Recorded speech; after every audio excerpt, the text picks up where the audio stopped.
Buenos días, hijos, buenas tardes, buenas noches. ¿Quién como Dios? Nadie como Dios. Hola, hijos, les habla Carmen Luz Polo. Soy Carmencita, soy misionera de esta hermosa comunidad Lazos de Amor Mariano, por gracia de Dios, de hace aproximadamente 5 a 6 años. Ya casi voy a tener 6 años. Bueno, muchachos, yo estoy tratando de, digamos, resarcir lo que pasó en la clase anterior. Les cuento, la clase anterior fue el taller que se realizó, digamos, para dar por terminado el primer bloque de la consagración. Es la primera parte, que es sobre el mundo, y con ella se hizo, digamos, como un taller o para saber cómo estamos, cómo ha sido lo que hemos aprendido durante este momento. Resulta que eso se intentó grabar, y yo, mis pobres conocimientos tecnológicos, que cada vez pues debo ir aprendiéndolos mucho más, porque la Virgencita me quiere pro. Entonces se grabó, pero no tenía sonido. Entonces, imagínense, yo qué les iba a decir. Yo la verdad sentía mucha vergüenza, y por eso decidí grabar este video con el fin de, digamos, tratar de explicar lo que pasó en la clase anterior y qué es lo que nosotros queremos con ella. Digamos que lo que queremos con esta clase es poder, o sea, que todos los conocimientos queden totalmente claros, ¿cierto? Para poder pasar al segundo bloque. Pero antes de empezar, vamos a hacer una pequeña oración para poner este momento en gracia de Dios, sellado por el Espíritu Santo. Vamos a ponernos todos en actitud de oración y pedimos la presencia del Espíritu Santo. Ven, Espíritu Santo, ven por medio de la poderosa intercesión del Inmaculado Corazón de María, tu amadísima esposa. Ven, Espíritu Santo, ven por medio de la poderosa intercesión del Inmaculado Corazón de María, tu amadísima esposa. Ven, Espíritu Santo, ven por medio de la poderosa intercesión del Inmaculado Corazón de María, tu amadísima esposa. Ven, Espíritu de Dios, ven a posarte en el corazón de cada uno de nosotros, de cada una de las personas que en este momento están escuchando esta charla, están escuchando este momento que tú nos has querido regalar desde la eternidad. Te pedimos, mamá, te pedimos, Señor, que puedas infundirme e infundir en cada una de las personas que aquí nos acompañan la sabiduría, el don de la espiritualidad, el don de la confianza, el don de la fe, para poder abrir, para poder hacer más sensibles cada uno de los sentidos. Te pedimos en especial por cada uno de aquellas almitas que han intentado empezar este proceso de consagración, pero les ha sido muy difícil. Te pedimos, mamá, que puedas abrazarlos en tu amor, en tu bondad, en tu ternura infinita, mamá, y que no los puedas soltar, mamá. Te pido, Señor, que no sea yo, que seas tú a través de mí, que seas tú a través de cada una de mis palabras, de cada una de mis miradas, de cada una de mis ademanes, que sea solamente un instrumento, un instrumento tuyo, una nada, porque soy nada, Señor, tú lo eres todo.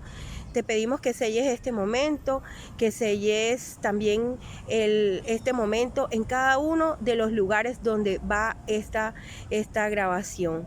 Te lo pedimos, Señor, en el nombre del Padre, del Hijo, del Espíritu Santo. Amén. Bueno, muchachos, entonces, vamos a hablar sobre, o sea, en qué es lo que estamos. A veces podemos decir que estamos viviendo el proceso de la consagración muchas veces como por completar, para completar como un requisito, como que todo el mundo se está consagrando y yo me tengo que consagrar, o porque para poder pertenecer a tal cosa de la iglesia, pues yo me tengo que consagrar. Y no es así, o sea, la consagración realmente es algo demasiado grande, es una gracia, una verdadera gracia, muchachos. Miren que Miren que nosotros venimos de Dios y nosotros vamos hacia Dios.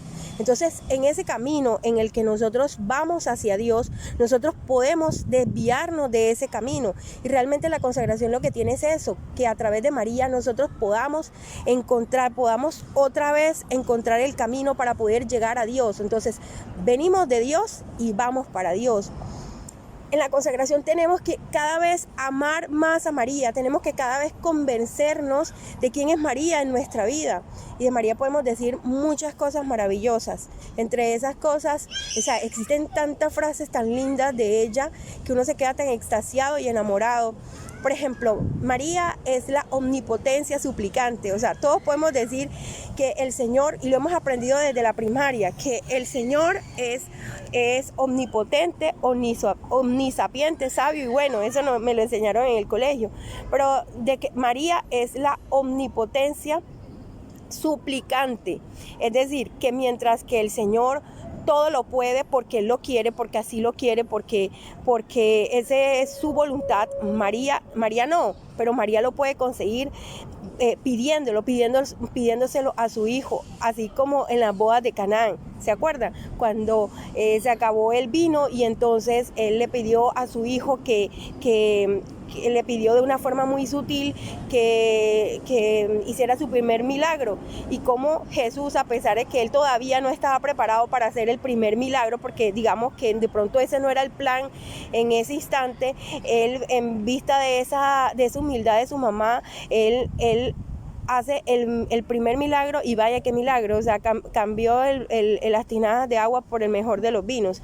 Entonces por eso decimos que María es la omnipotencia suplicante. También podemos decir que la naturaleza de Dios es la naturaleza de Dios es lo que para María es su gracia. O sea, que por naturaleza Dios es Dios. Y por tanto todo lo que es Dios en sí, lo es todo. Pero lo que es María es el regalo que ella ha recibido, o las gracias que ella ha recibido de Dios. Podemos decir también de ella que ella es el canal de todas las gracias. Sí, es como el acueducto de la gracia. Nosotros podemos recibir de ella muchísimas gracias, y también se puede decir de ella que no hay Pentecostés sin María. ¿Se acuerdan cuando todos los apóstoles recibieron las lenguas de fuego y el Espíritu Santo en compañía de la mamá? Miren qué belleza.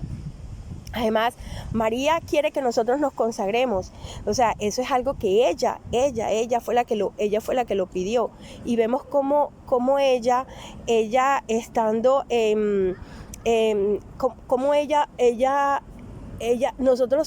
como ella en la última aparición que tuvo en Fátima, ella lo dice.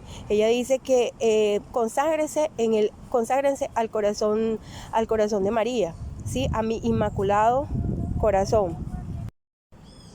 Entonces somos obedientes del Señor, porque nosotros estamos obedeciéndolo a través de su madre. Y es que María no dijo conságrese al Sagrado Corazón, conságrese al Espíritu Santo, conságrese a la Eucaristía.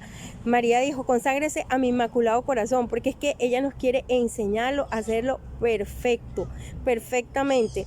Es decir, a través de su pureza, su humildad. Ella nos quiere decir, hijo, miren, lo vamos a hacer de esta manera, porque sabemos que así le gusta a mi hijo. Entonces ella, mejor dicho, ella es pura ternura. Ella quiere que ella nos quiere enseñar a nosotros como mamá. ¿Y quién se escapa de esa ternura de la mamá? Nadie, ¿cierto? Entonces por eso vemos lo importante que es la consagración. En la consagración nosotros queremos es lograr esa tan anhelada conversión. Yo me acuerdo cuando yo empecé en todo este caminar, a mí me decían, no, pero es que hay que empezar ese proceso de conversión para convertirte. Yo decía, pero ¿convertirme en qué? Yo oro, yo rezo, no sé qué, pero no, te hace falta más. Y que realmente este proceso de la conversión es un proceso cada vez, es decir, cada vez esto es de todos los días. Este es un proceso que no para, es un proceso de siempre, es un proceso de toda la vida. Realmente en este proceso vemos cosas tan bonitas con María, porque es que si ustedes se dan cuenta, un hombre que verdaderamente que conoce a la mamá, conoce a la Virgen María, o sea, les puedo asegurar que es un hombre que va a respetar a su mamá y va a respetar a sus hermanas, va a respetar a su esposa, a su mujer. ¿Por qué? Porque un hombre que ama a María no puede ir y respetar a una mujer. Lo mismo pues las mujeres. O sea, imagínense, una mujer que ama a la mamá no puede ser una que la ama, la respeta, la valora. O sea, no es una mujer que va a tener unas actitudes diferentes de ella, teniendo en cuenta de que con ella compartimos muchas cosas. Muchas de las mujeres compartimos con ella la maternidad, podemos compartir con ella lo que es su feminidad, su humildad, su pureza y sus deseos de santidad. Por tanto, este proceso de la conversión con María es un proceso muy provechoso, un proceso maravilloso, porque es que ella es nuestro modelo a seguir, un modelo perfecto. Debemos ser entonces ese molde perfecto de la mamá y tenemos que ser radicales en este proceso, radicales como ella lo fue. Durante todo este proceso nos vamos a ver tentados por muchas cosas. Van a haber muchas tentaciones en el caminar. Tentaciones pequeñas como están en el no continuar. Y tentaciones como acercarnos también a aquello de lo cual la mamá quiere que nosotros nos alejemos. Por ejemplo, o sea, que cada quien tiene como un aguijón. Hay personas que el aguijón puede ser el chisme, puede ser la envidia, puede ser la vanidad. Pueden ser algunos deseos sexuales que no están bien, por ejemplo, ¿cierto? Les doy un ejemplo. Imagínense que había una vez un muchacho que estaba en el proceso de la consagración y resulta que él, por gracia de Dios, pues él terminó todo, se consagró y bueno, y él estaba con un fuego grandísimo por llevar la palabra de Dios. Y resulta que de pronto, luego de un tiempo, supimos que él volvió a sus andanzas y otra vez entró nuevamente en la droga. Y nosotros fuimos a buscarlo como misioneros, lo fuimos a buscar a su casa y todo eso. Y lo que pudimos hablar y le llevamos a la Virgen María y todo. Y ese muchacho lloraba muchísimo. Dios mío, fue una cosa hermosa ese proceso. Pero él nos decía que él creía que él podía ayudar a esas personitas que habían pasado lo que él había pasado, o sea, que él podía ir a evangelizar en las ollas en los muchachos que estaban en las ollas de drogadicción. Entonces, digamos que él todavía tiene ese aguijón, ese es su aguijón, y él no se podía acercar porque él se podía quemar y se podía quedar. Entonces eso fue lo que pasó. Entonces básicamente nosotros no podemos permitirnos acercarnos nuevamente a la tentación. Es que con el diablo no se puede conversar.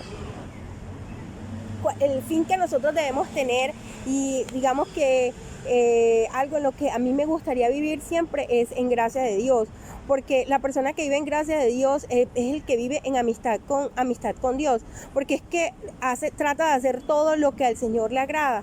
Imagínate, o sea, una persona que vive en gracia, por tanto, es una persona que tiene a Cristo en su corazón, una persona que puede, es una gran potencia. ¿Por qué? Porque puede cambiarle la vida a muchas otras personas, puede evangelizarlos, puede ayudar a muchas otras, y esas muchas otras pueden ayudar a los demás. Por eso es tan importante llegar, o sea, a este proceso de la consagración a la conversión, y la conversión vivir en gracia, para poder ser misioneros, para poder llevar el evangelio, porque es que una persona que ha vivido un proceso de consagración no puede ser egoísta en que no va a llevar tantas gracias que recibió hacia sus demás hermanos. Porque imagínense, o sea, es como recibir, yo recibo, voy a todas las charlas, voy a todos los congresos y todo, pero no doy. Entonces no, o sea, eso sería un pecado, no llevarle eso a los demás. Y un misionero tiene que ser celoso con las almas. A mí me duelen las almas, me duele cuando un consagrante se sale del grupo, me duele cuando algo no, algo no les gusta, procuramos en que, o sea, se sientan felices porque, digamos, son almas que en este momento la Virgen María nos ha confiado y celosamente tenemos que cuidarla, tenemos que protegerla. Entonces por eso tenemos que luchar contra los tres enemigos del hombre, que son el mundo, la carne y el demonio. Y entonces de eso se trató el primer bloque, en tratar de vaciarnos de todo lo que es, de todo esto, de toda esta parte, para poder entrar a el segundo bloque, que viene siendo el conocimiento de sí mismo, y luego de eso ya vamos a entrar a lo del conocimiento de María, de Jesús y más, o sea, y vamos a entrar a este hermoso, y seguimos en este hermoso caminar. Entonces vamos a dejar ya por sentado lo más importante que vimos en cada clase y poder realizar de esta manera este pequeño examen o taller, que fue lo que se realizó ese día, de acuerdo como que lo más importante que pasó en cada clase. Entonces, que vamos en este momento, vamos a explicar. Bueno, y la primera charla que nosotros vimos fue el mundo mundano. En esta primera charla nosotros pudimos diferenciar lo que es el mundo, que podemos decir que podemos darle un significado diferente a la palabra mundo. O sea, el mundo puede significar lo que debería ser lo que es realmente la creación de Dios para el hombre, lo que Él nos regaló a nosotros. Nos regaló el mundo para que nosotros nos reproduzcamos, para que nosotros lo trabajemos y para que de él tengamos los frutos, ¿cierto? Eso es lo que es el mundo. Y si lo decimos en el sentido presente, podemos decir, nos referimos a la tierra, ¿cierto? Pero cuando ya nosotros hablamos del mundo mundano, porque realmente ya no es mundano, es mundanazo, y vemos, o sea, se refiere a todo, a ese mundo de placeres, vanidades, y todos esos pecados, todos esos placeres pecaminosos. Entonces vemos cómo ese mundo, cómo nos llama y cómo utiliza varias maneras de llamarnos, como a través de cuatro situaciones, a través de frases engañosas. Por ejemplo, cuando utiliza a través de las frases engañosas, como por ejemplo, interrupción, les cambiamos las palabras a algo que es un pecado para hacerlo sentir como un poquito, para sentirlo como mejor, ¿cierto? Por ejemplo, interrupción del embarazo, o sea, para referirse al aborto. Por ejemplo, una mujer que se separó y de pronto se separó estando casada y luego tiene otra relación. Entonces, no, es que ella quiere rehacer su vida, o sea, de pronto entrar en ese adulterio. También, por ejemplo, no, esto es para adultos, se refiere que es más que todo pornográfico. Entonces, digamos, se utilizan las frases engañosas. También a través de las burlas por ejemplo, en el caso de los chistes o los sarcasmos contra toda lo que es la parte religiosa, contra las monjas, contra los sacerdotes y todo eso que nos hacen a la persona sentirse avergonzada de estar en la iglesia, y que al final terminan que uno se vaya alejando de la misma. También los placeres y diversiones ilícitas. O sea, como por ejemplo decir que el mundo se va a acabar, que como así que uno va a estar ahí llorando y no sé qué. Miren, ahora con la pandemia, o sea, muchas personas pues ha sido positivo todo lo de la pandemia, pero para otros no. Para otros es como que se va a acabar el mundo, entonces vamos a hacer todo porque el mundo se va a acabar. Entonces, ¿qué hacen? ¿Qué hacen todas estas?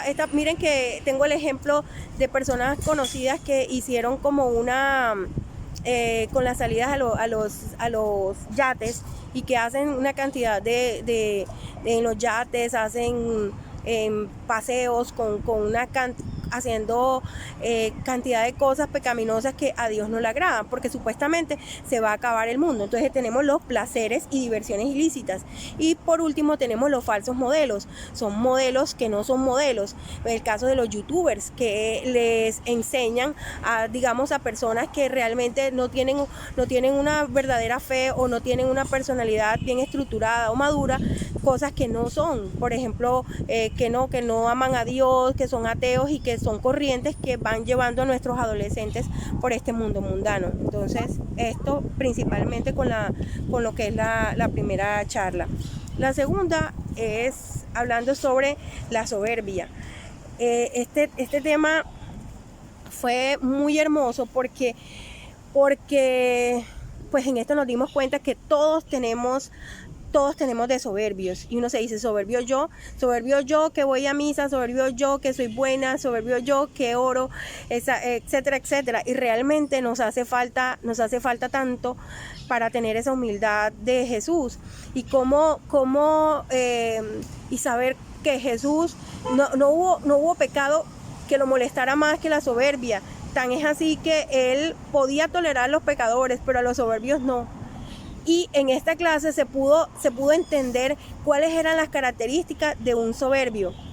El soberbio es egoísta, se cree muy bueno, siempre quiere tener la razón, no obedece, se cree mejor que los demás, vive de las apariencias porque él nunca va a decir que está mal, y se cree autosuficiente. Miren todo eso, las características de un soberbio. O sea, siempre todo lo puede, todo lo sabe hacer, pero aquí hay algo muy importante, y es que el hecho de que uno no sea soberbio no quiere decir que uno entonces no va a tratar de hacer las cosas bien. No, porque es que nosotros estamos llamados a la excelencia, ¿sí? Yo tengo que ser excelente en mi trabajo, excelente en mi hogar, pues tengo que tratar de serlo, ¿verdad? Lo que yo más pueda. Excelente hija de Dios, excelente hija de mamá, excelente hermana, ¿sí? Tengo que tratar, porque es que el Señor nos pide eso.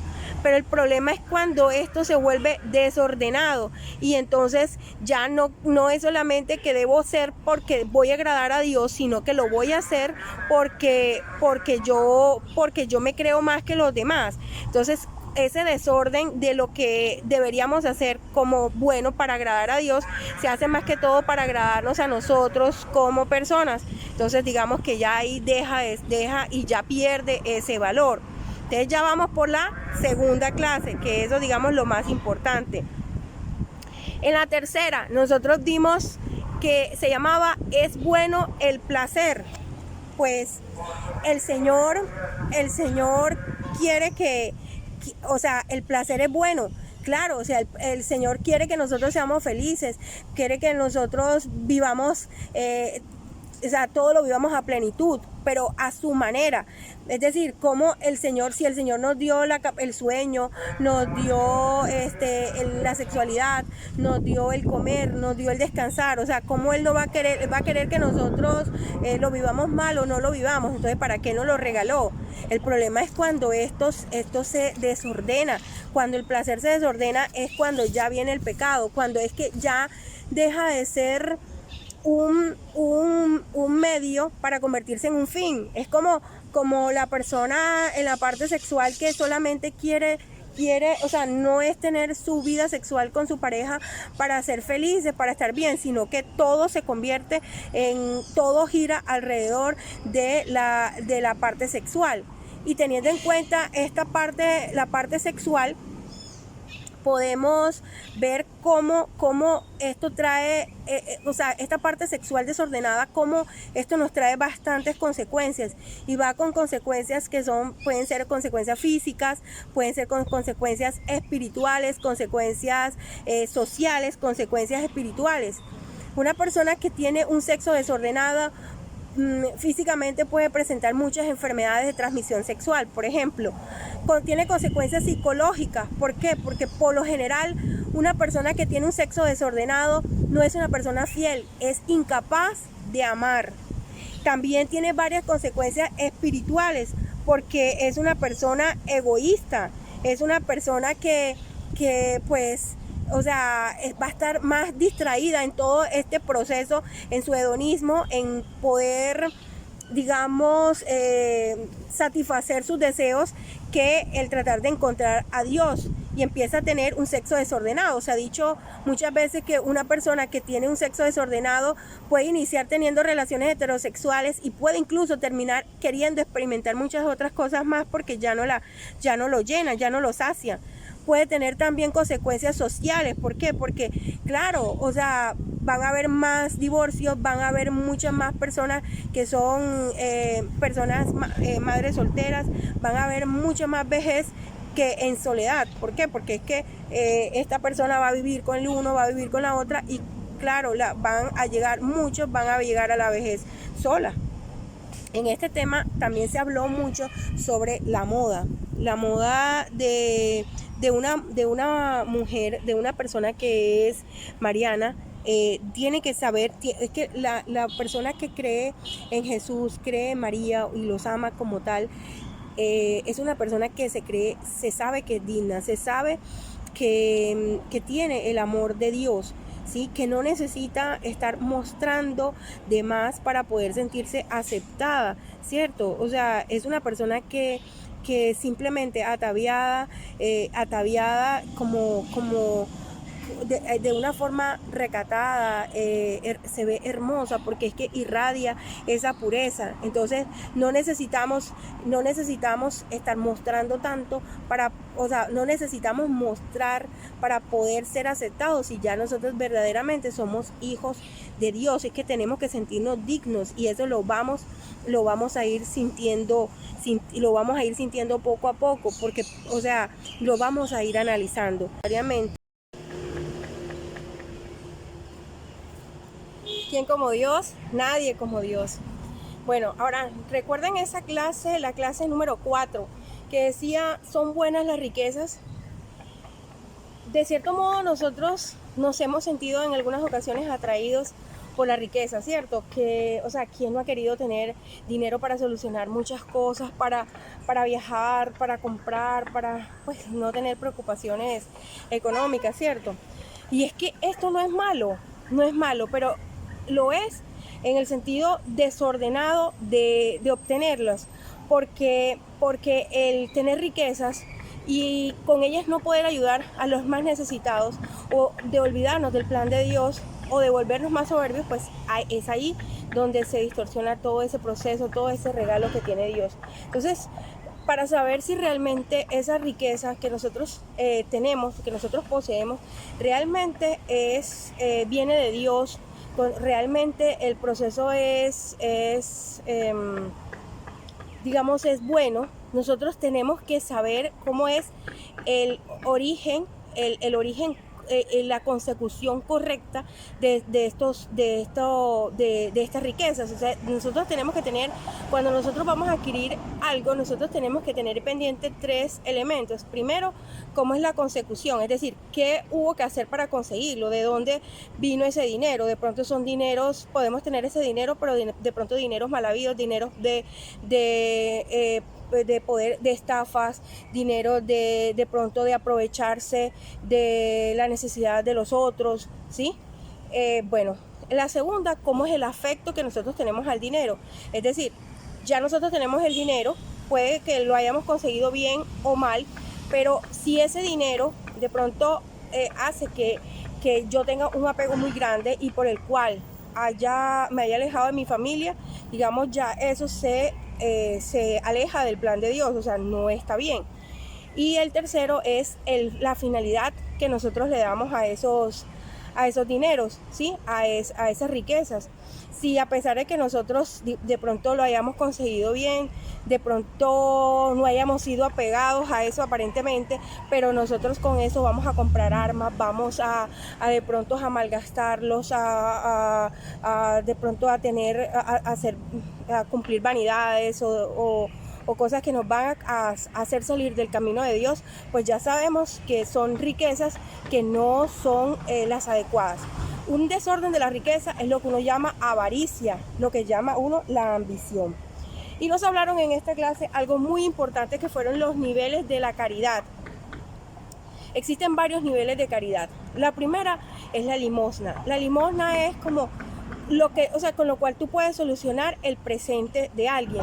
Por ejemplo, ahorita yo aquí en el parque pasó un señor y, ay, señora, regáleme porque no tengo hambre. Bueno, entonces tú, de pronto tú le regalas a ese señor, de pronto tú le estás solucionando el hambre de ese momento, ¿verdad?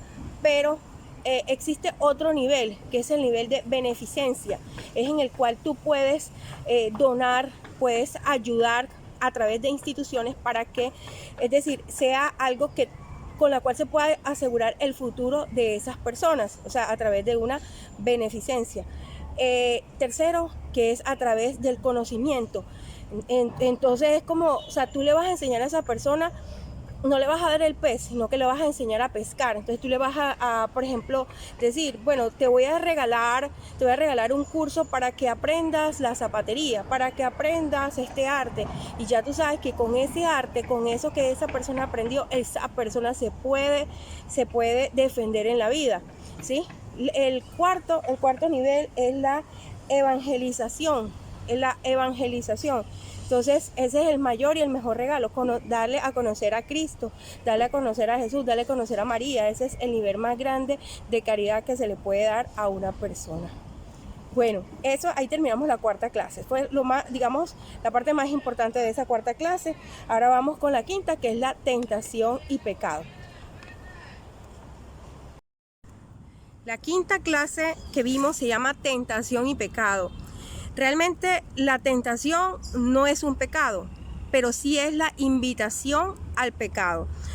Porque, es decir, la tentación se convierte en pecado cuando tú, por lo menos antes de que tú la lleves a la realidad, es decir, hacer como una obra lo que tú tienes en tu mente, también es pecado consentirlo. Por ejemplo, tener un deseo sexual que es ilícito. Es decir, no es pecado que tú tengas esa tentación o que tú de pronto tuviste un sueño indebido, por decirlo así, pues tú no tenías la culpa, ¿cierto? Pero si tú eso lo consientes, entonces empiezas a fantasear con eso, ya eso se convierte en pecado. Y peor aún si tú lo llevas a cabo. ¿Pero por qué? Porque el pecado el pecado es el gran enemigo. El pecado es ni siquiera el gran enemigo, es el gran asesino, porque él es capaz de llevar las almas a una muerte eterna o a la condenación total.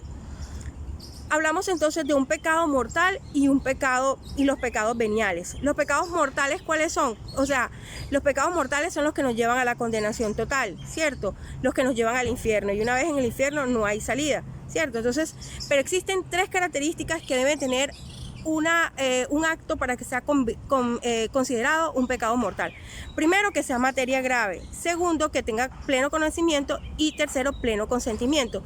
¿Cómo así de materia grave? Quiere decir que transgreda los mandamientos de la ley de Dios. Entonces, esa es materia grave, ¿cierto? Y pleno conocimiento y pleno consentimiento. En cambio, un pecado venial, que aunque no deja de ser pecado, aunque sea venial, consiste en que haya materia grave o una transgresión a la ley moral, pero que no haya un pleno conocimiento o un pleno consentimiento. Pero miren que no deja de ser pecado, y si tú, aunque tengas, así sea que tengas un pecado venial, tu vestido no está completamente limpio y blanco para poder entrar a los cielos, ¿me entiendes? A la cena con el Señor.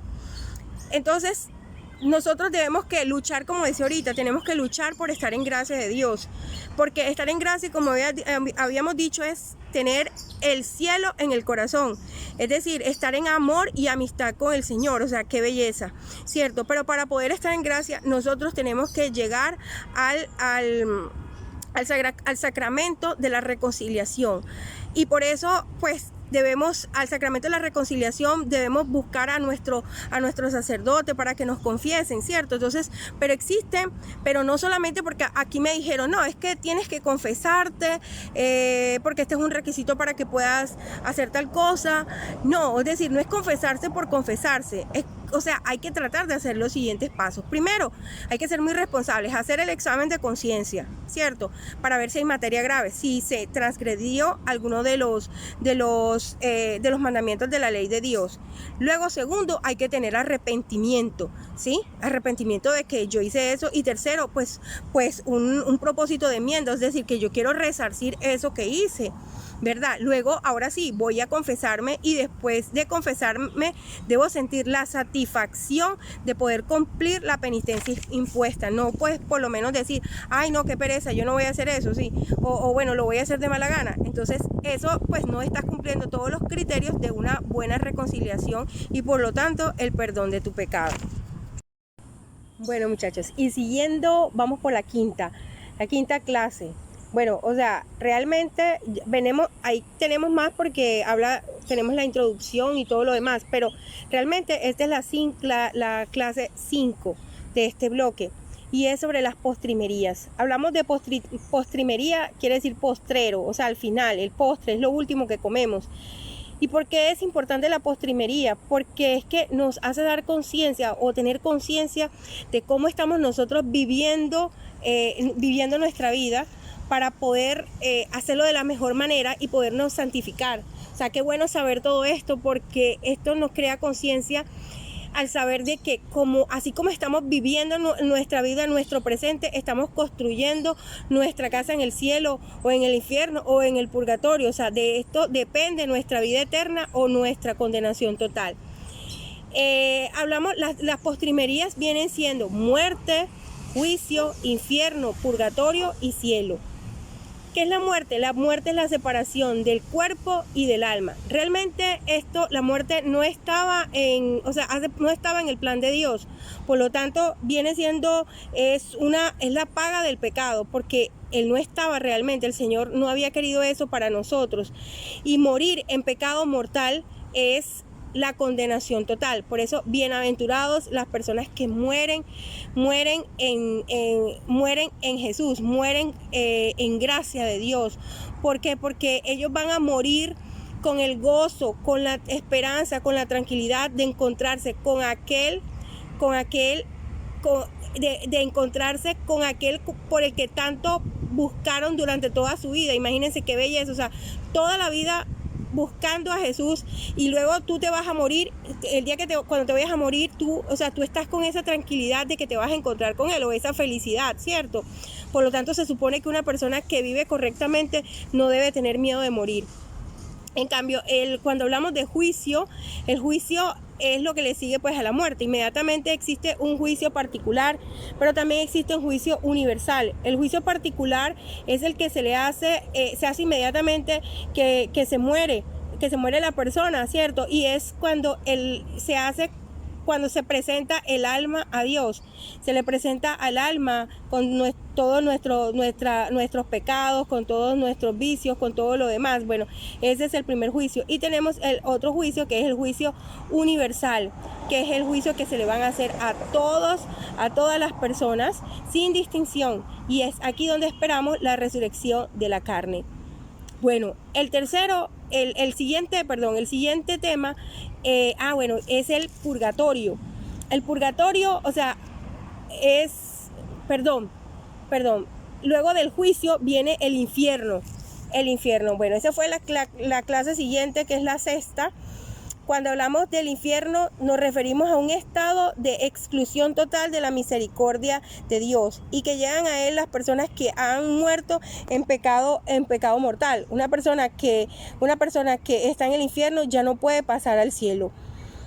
Luego viene el purgatorio. El purgatorio es cuando la persona es en aquel estado en el cual la persona muere en estado de gracia y en amistad con Dios, pero no está totalmente purificada, así que todavía no tiene su vestido completamente blanco e inmaculado para poder hacer ese encuentro con Jesús. Entonces ese es el purgatorio. Y el cielo, el cielo es, Dios mío, o sea, es lo que nosotros como cristianos quisiéramos llegar. Es el fin último, es el querer que debe tener todo ser humano. Nosotros tenemos siempre que luchar por ir al cielo. La siguiente clase que dimos fue apologética. Apologética significa defensa de la fe. es aprender cómo defendernos como católicos, pero no es defendernos por defendernos, sino primero amar a nuestra Iglesia Católica y con bases sólidas poder defendernos, porque es que un consagrado a María es un católico firme, un católico convencido y amante de su fe que quiere conocer cada vez más. Y entonces sabe completa y está completamente convencido que la Iglesia Católica es la única iglesia de Dios.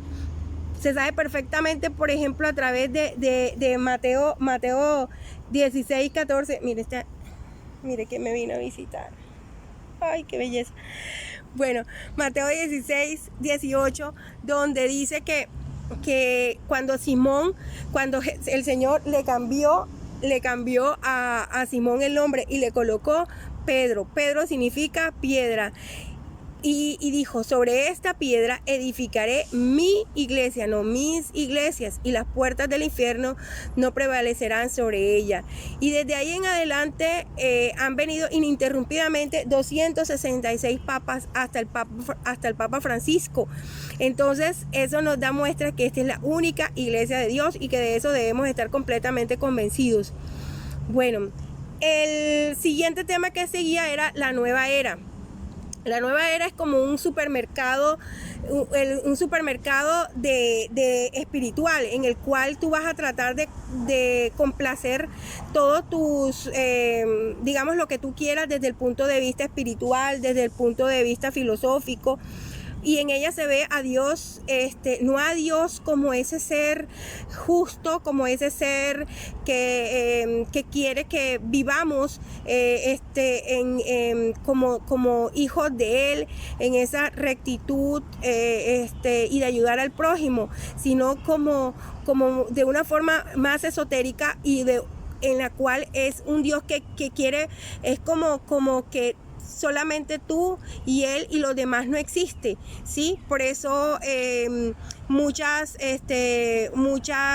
disciplinas como por ejemplo el yoga, medicina bioenergética, etcétera, hacen mucha referencia a la persona, es decir, conéctate contigo mismo, tú eres el centro de todo, o sea, en ti gira todo, o sea, todo depende de ti y Dios nada. Entonces puede tener varias, digamos que puede tener como varias disciplinas, o sea, podría decirse de esa manera. Es decir, puede ser que iglesia no, pero Cristo sí, o sea, iglesia no y Cristo sí. O puede ser que sea Cristo no, pero Dios sí. O puede ser que Dios no, pero yo sí. Entonces, eso es dependiendo qué es lo que quiera comprar esa persona, dónde se sentiría mejor. No, que ahora Los Ángeles, no, porque ahora vamos a buscar a Los Ángeles, porque a mí me parece que Los Ángeles nos pueden ayudar. Entonces, es todo dependiendo y todo puede ser por moda. O sea, la nueva era realmente es que ni siquiera es una religión. No tiene ni siquiera cabeza, no tiene un fondo, o sea, pueden ser muchas cosas. La nueva era nos puede llevar a muchísimas cosas y nos puede confundir y nos puede sacar de ese camino el camino de la verdad que nosotros debemos continuar para llegar a Dios. La siguiente clase fue ángeles y demonios. Vemos que los ángeles realmente es una verdad de fe, o sea, realmente los ángeles están en toda la Biblia. O sea, no creerlo pues sería un pecado, o sea, no puede existir duda. Y también de la existencia del ángel de la guarda. Mire como dice en el Salmo 90, dice: a sus ángeles ha dado órdenes Dios para que te guarden en sus caminos. Y reconocemos a San Miguel, San Rafael y San Gabriel. Vemos que el demonio es un ángel caído, es un ángel caído que se llamaba Satán, que se llamaba Luzbel, ¿cierto? Y que al ya no pertenecer a esa corte de ángeles que estaban al lado del Señor, dejó de ser Luzbel y se convirtió en Satán.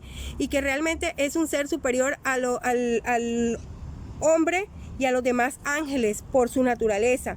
Y aunque sea poderoso y puede influir en la vida del hombre, es ante todo una criatura de Dios, porque y por tanto es limitada. Es decir, no podemos creer que a pesar que Él tiene su poder, podamos pensar que Él lo puede comandar todo. No, es una criatura de Dios, por lo tanto lo que Él puede hacer contra nosotros es limitado, porque el poder de Dios es mucho más grande que el de Él. Pero siempre nosotros tenemos que estar orando. Por eso es que nos dice el Señor en el Evangelio: sed sobrios y vigilantes, porque vuestro enemigo el diablo anda girando como león rugiente alrededor de vosotros, y él busca de presas que devorar. Y vemos que el demonio puede actuar contra nosotros de diferentes maneras, a través de la obsesión diabólica, la opresión diabólica y la posesión demoníaca.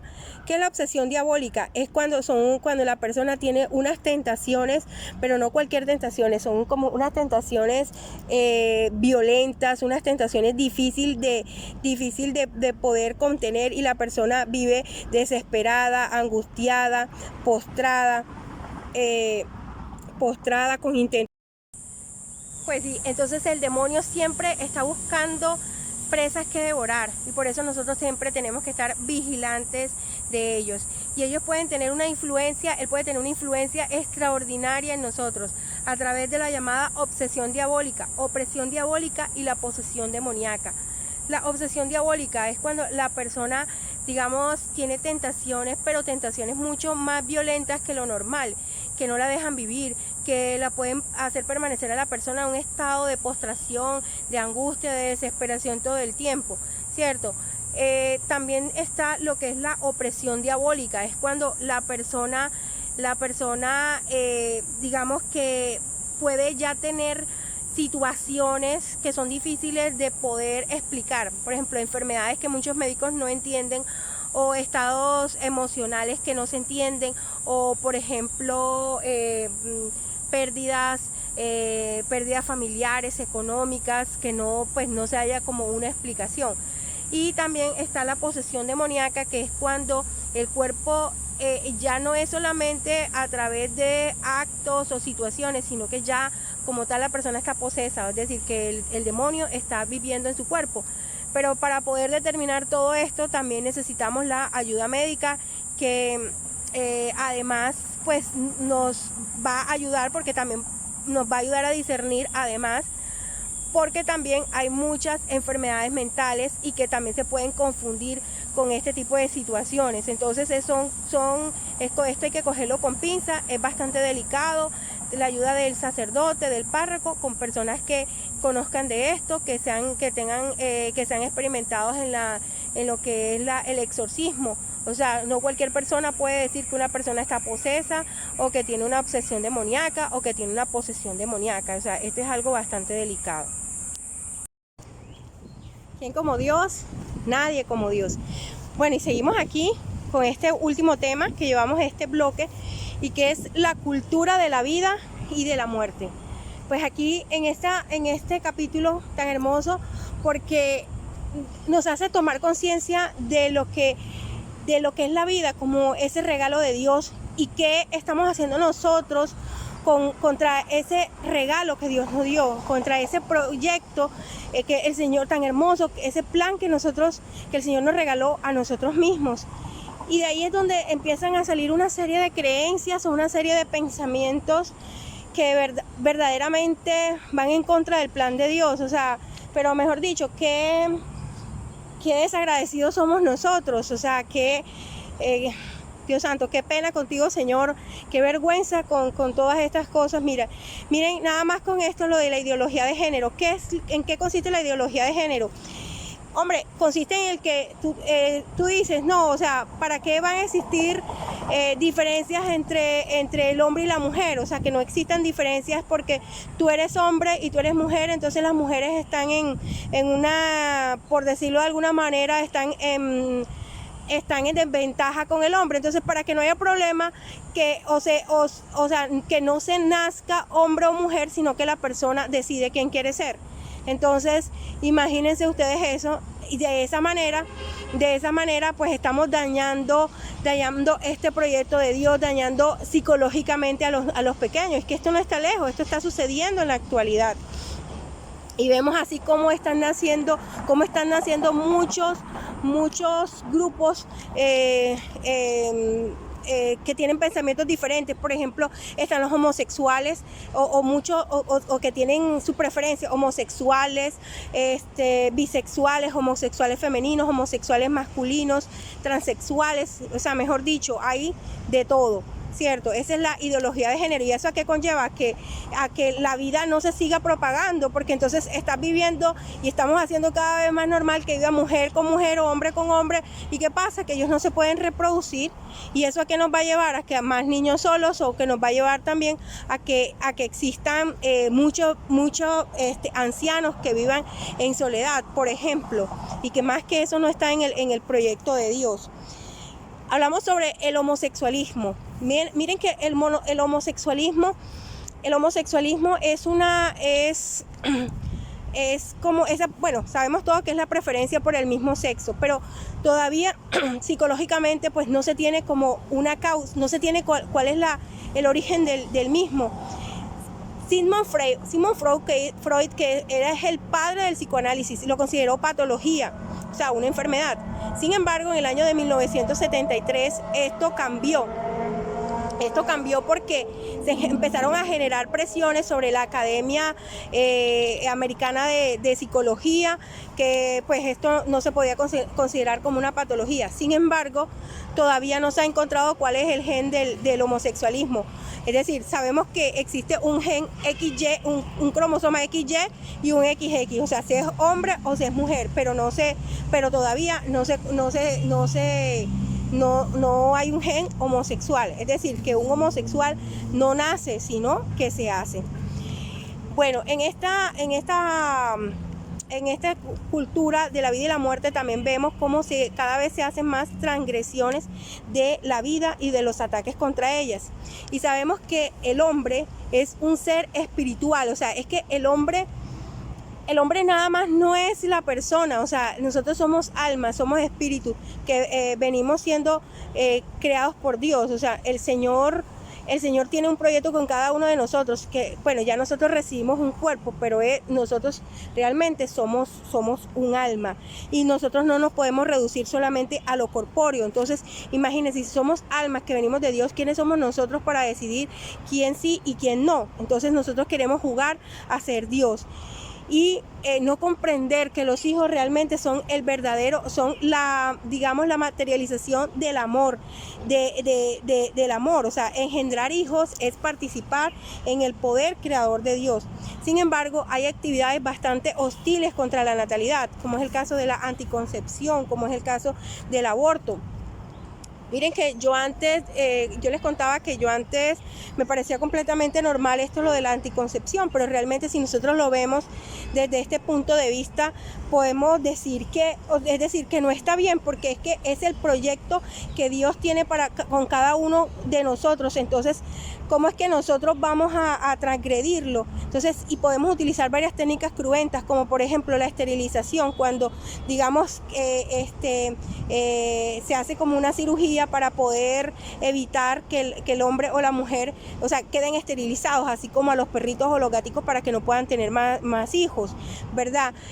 O también a través de las pastillas anticonceptivas, que realmente nos llenan mucho de hormonas, nos llenan de muchas hormonas, incluso también de muchas enfermedades también.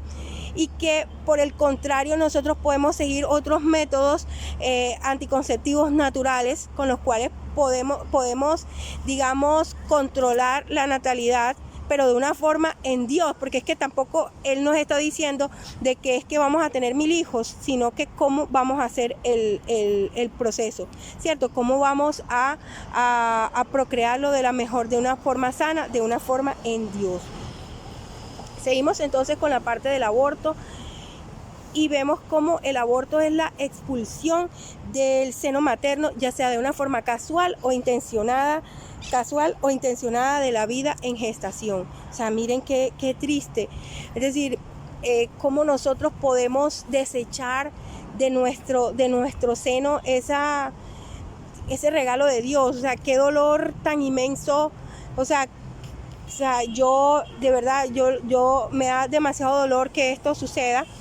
y veo que también que en Colombia hay 3 causas que por lo cual no está despenalizado. Y son, primero, que sea producto de una violación, segundo, de que tenga una malformación el bebé, o tercero, de que pueda causar la muerte a la madre. Pero yo también te tengo una explicación o una defensa para cada uno de esos tres causas por las cuales es despenalizado. Por ejemplo, si una mamá es violada, por ejemplo, ¿quién es la víctima? La víctima viene siendo el victimario es pues la persona que violó. La víctima es la madre, o sea, la violada es la mamá, pero la víctima realmente es el bebé, el bebé. ¿Por qué? Porque si el bebé es abortado, o sea, la mamá va a quedar en el mismo papel del victimario, o sea, también se convierte en tan asesina como la persona que violó, o sea, ¿cuál de los dos es un peor pecado? Entonces, pobrecito, o sea, el bebé, que es el que menos tiene la culpa, es el que termina pagando los platos rotos. Segundo, ¿no? Que porque nació mal formado. O sea, es un dolor muy grande, claro que sí, es duro saber que tú vas a criar un hijo que viene con problemas, pero ¿cómo así que nosotros somos los que vamos a decir como Herodes quién sí y quién no? No, porque es que no me sirve, porque es que él viene feo, viene sin ojo, le hace falta una mano, o viene con síndrome de Down, entonces no puede vivir. Entonces imagínense qué es eso. Digamos, es inadmisible, doloroso, muy triste. Y el peligro de muerte de la madre, pues hoy en día, ¿qué les puedo decir? Ahí, digamos que eso se veía mucho más antes, pero hoy en día la ciencia ha avanzado mucho, y digamos que hoy podemos decir que hay muchos casos en que ante los casos muy difíciles se han obtenido grandes avances de la ciencia a través de la ayuda de Dios. Entonces siempre tenemos que luchar porque vivan los dos, porque viva la mamá y porque viva el hijo.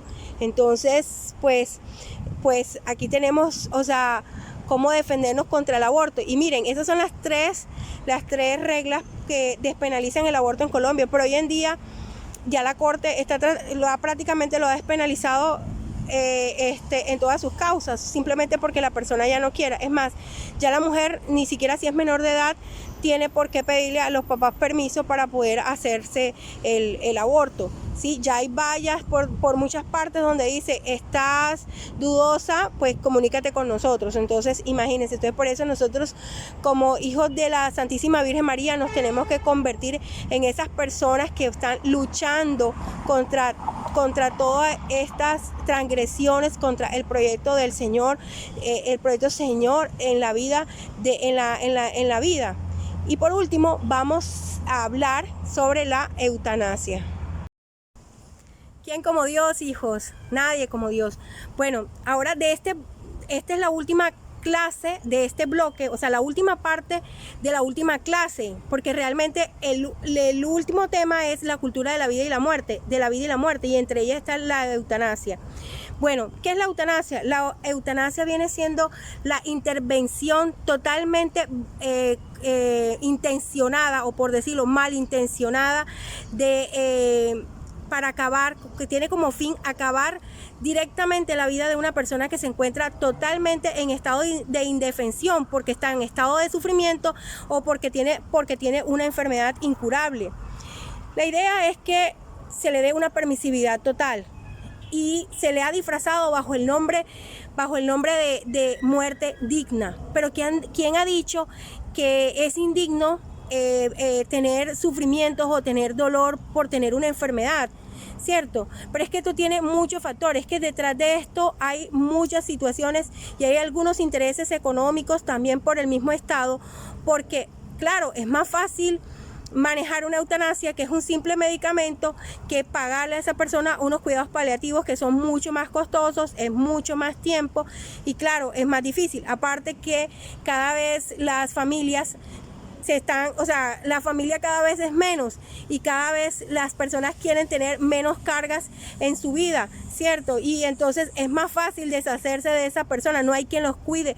Cada vez las familias son más pequeñas, que el único hijo o los únicos dos pues se fueron a vivir a otros países, ¿cierto? Entonces dejaron solo a aquella mamá, aquel papá o la tía, el tío, pobrecitos, solitos, que no tienen hijos, y entonces ¿quién cuida a ellos? Y pues obviamente ellos en ese estado de indefensión, ¿qué es lo que pueden decir?